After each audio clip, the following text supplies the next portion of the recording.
Well, President Donald Trump has signed a new executive order directing his administration to determine whether certain chapters of the Muslim Brotherhood will be labelled as foreign terrorist organisations and specially designated global terrorists. In a packed East Room of the White House, the atmosphere was tense, cameras clicking, phones raised, aides whispering.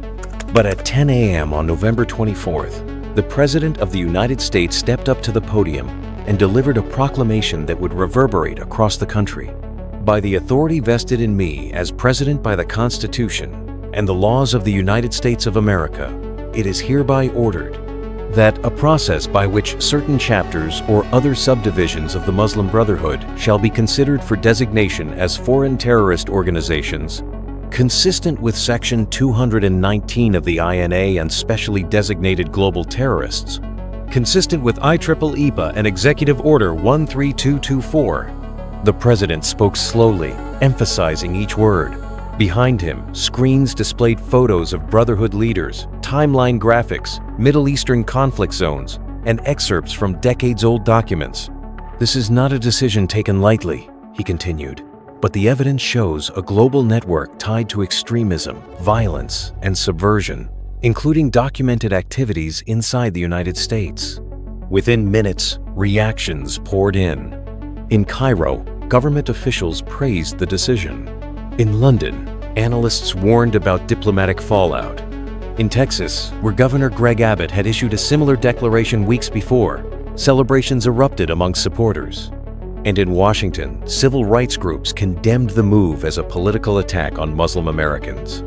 The President, however, framed it as a national security necessity, citing a web of information stretching back nearly a century, information that today's reporters must now unpack.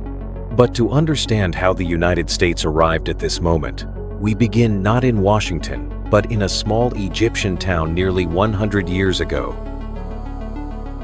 The movement began in the Suez Canal town of Ismailia, where a 22-year-old schoolteacher named Hassan al-Banna believed he was witnessing a moral crisis. The Ottoman Caliphate had fallen, British forces occupied Egypt, and Western ideas dominated public life. Al-Banna felt that Islamic society was drifting, and he set out to revive it.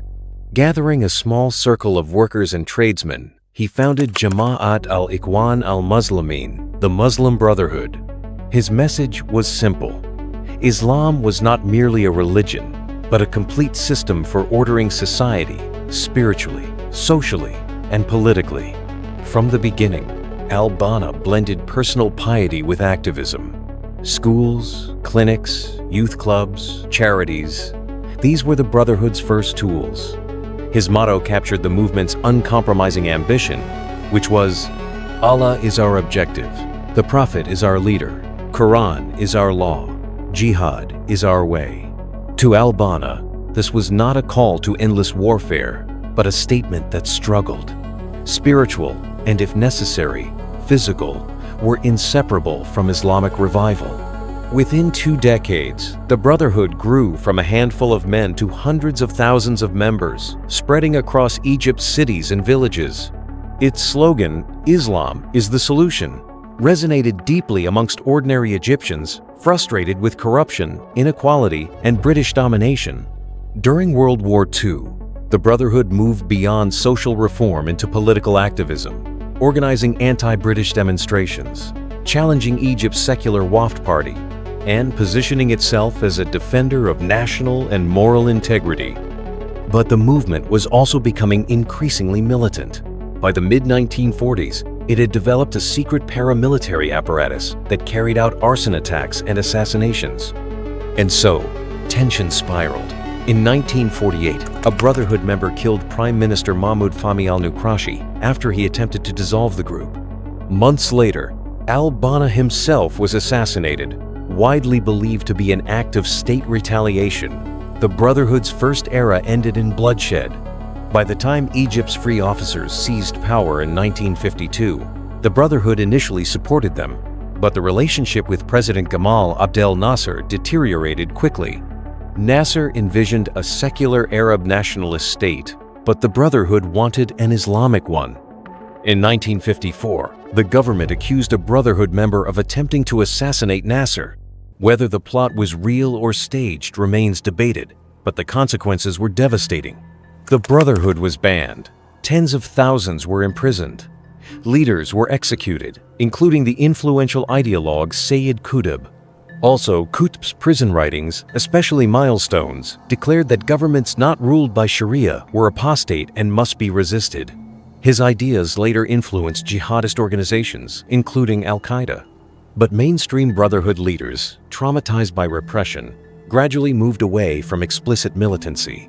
Years later, under President Anwar al-Sadat, many Brotherhood members were released.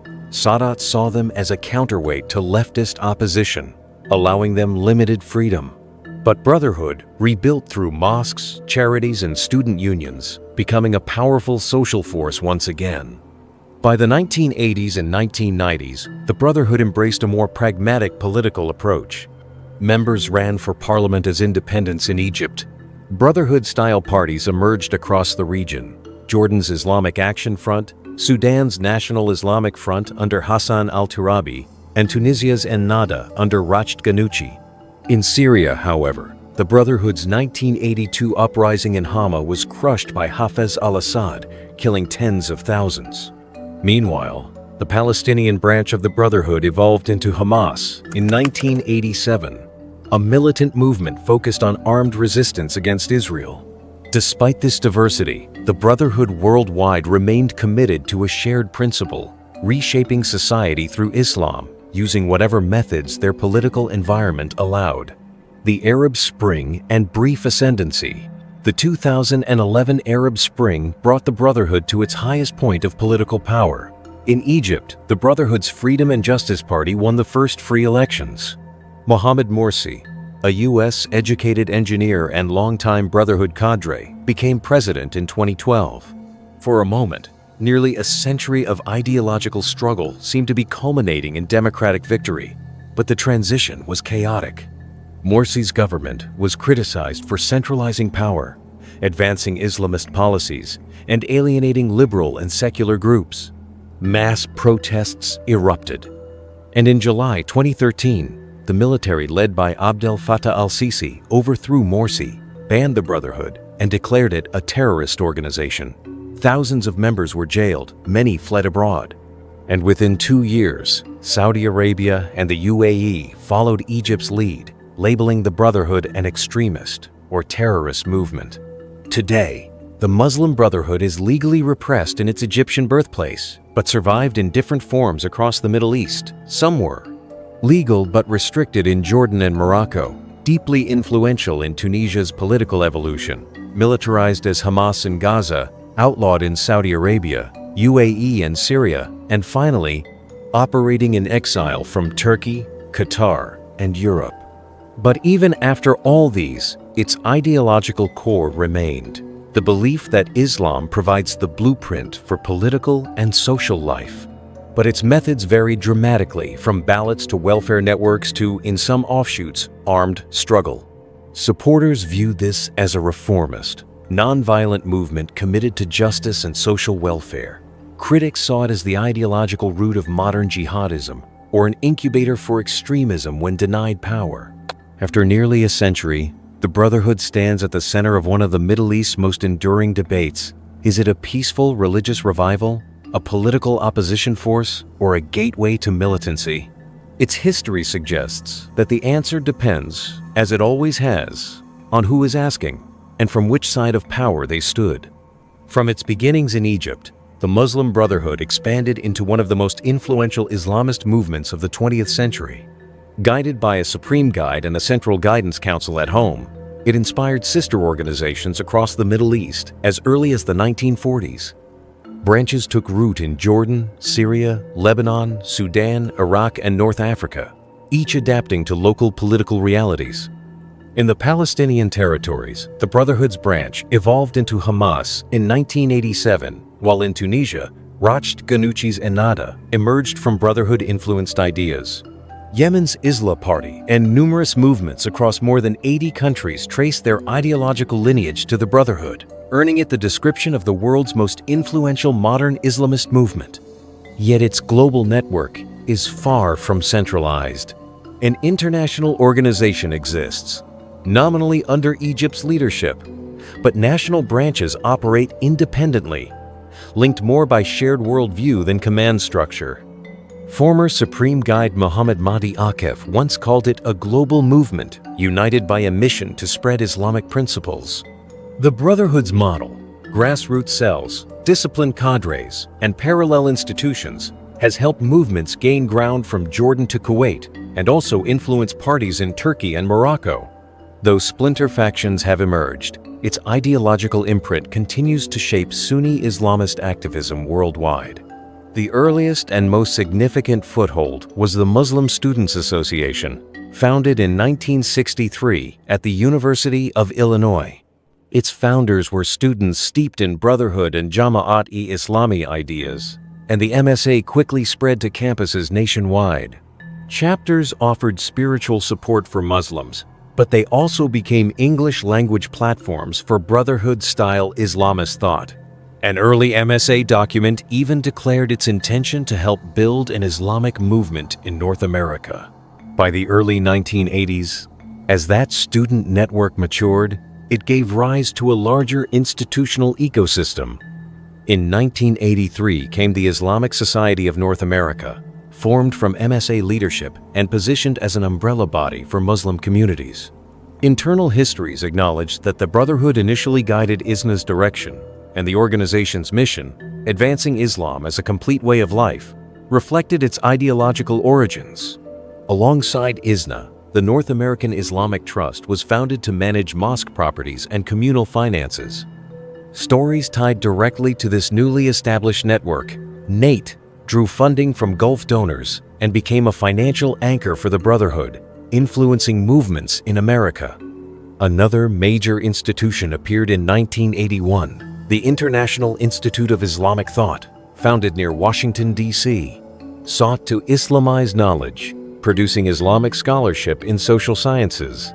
Its founders, Ismail al-Faruqi, Jamal Barzinji, Taha al-Alwani, were well known within global Brotherhood circles. Then in 1993 came the Muslim American Society, created explicitly by Brotherhood members in the United States to function as a grassroots Dawah organization. Federal investigators later recovered an internal phone directory listing MAS founders as part of the Brotherhood's American leadership. MAS eventually acknowledged its Brotherhood origins, though argued that it has since broadened ideologically. During the 1980s and 1990s, the Brotherhood-linked ecosystem expanded into advocacy and political influence. In 1981, several U.S. Brotherhood activists formed the Islamic Association for Palestine, which became a key pro-Palestinian messaging organization. Investigators later identified the IAP as the nucleus of Hamas's support network in America. From that same circle emerged one of the most prominent Muslim organizations in U.S. history, the Council on American Islamic Relations, founded in 1994 by former IAP leaders Nihad Awad and Omar Ahmad. CARE's stated mission was civil rights and public relations for Muslims, but internal Brotherhood memos from the late 1982 described CARE as part of a broader plan to influence the U.S. proselytes, government, Congress, NGOs, and media. In the 2007 Holy Land Foundation trial, prosecutors named CARE, ISNA, and NATE as unindicted co-conspirators because of historical ties to the Brotherhood's Palestine Committee, which had been tasked with aiding Hamas. Much of the modern controversy stems from a 1991 explanatory memorandum penned by Brotherhood member Mohammed Akram Adluni and discovered by the FBI in 2004. The memo described the Brotherhood's work in America as a civilization jihadist process aimed at destroying Western civilization from within. Though the document was not adopted as official policy and was not used to convict anyone in the HLF trial, critics treated it as a blueprint for a stealth Islamist takeover. The memo became a touchstone for lawmakers, political commentators, and think tanks. During the 2015-2016 debates over the Muslim Brotherhood Terrorist Designation Act, legislators cited the memo as evidence of a national security threat. Figures like Sen, Ted Cruz, and Rep. Michelle Bachmann argued the Brotherhood had infiltrated U.S. institutions, claiming that they were widely rejected by intelligence professionals. Under the Trump administration, discussions resurfaced about designating the Muslim Brotherhood a terrorist organization, driven in part by lobbying from foreign leaders who already banned the group. No federal designation followed, but the debate intensified. Outside government, think tanks such as the Center for Security Policy pushed the concept of civilization jihad, arguing that Brotherhood-linked organizations practice gradual, deceptive Islamization. In 2025, the Institute for the Study of Global Anti-Semitism and Policy released a report alleging a 100-year plan for Brotherhood expansion into Western institutions. State-level actions followed. In November 2025, Texas Governor Greg Abbott declared both the Muslim Brotherhood and CAIR to be foreign terrorist organizations, banning them from owning properties in the state. Muslim advocacy groups denounced the move as political theater, but the action demonstrated how deeply the narrative had penetrated some political circles. Organizations frequently tied to the Brotherhood. Multiple American organizations are repeatedly cited as linked historically or ideologically to the Brotherhood, but all deny acting on behalf of any foreign Brotherhood organization. Till today, none are illegal at the federal level, and none have been formally linked to acts of domestic terrorism. Experts remain sharply divided. Scholars like Lorenzo Vidino caution against treating Brotherhood-inspired activism as a covert plot, noting that early immigrants focused mostly on community building. U.S. intelligence reviews after 9/11 found no basis for designating the Brotherhood as a terrorist organization, and the 2018 Congressional Research Service report stressed that ideology alone is not grounds for criminalization. Civil rights groups argue that accusations of Islamization are often rooted in Islamophobia and misinterpretation. They say the 1991 memo was a fringe document, not a master plan. Others, however, point to real historical connections to Hamas, ideological hardline statements by some leaders, and the Brotherhood's explicit goal of promoting Islamic governance. They argue that while there may be no coordinated conspiracy, many organizations advance an Islamist worldview that could challenge liberal norms.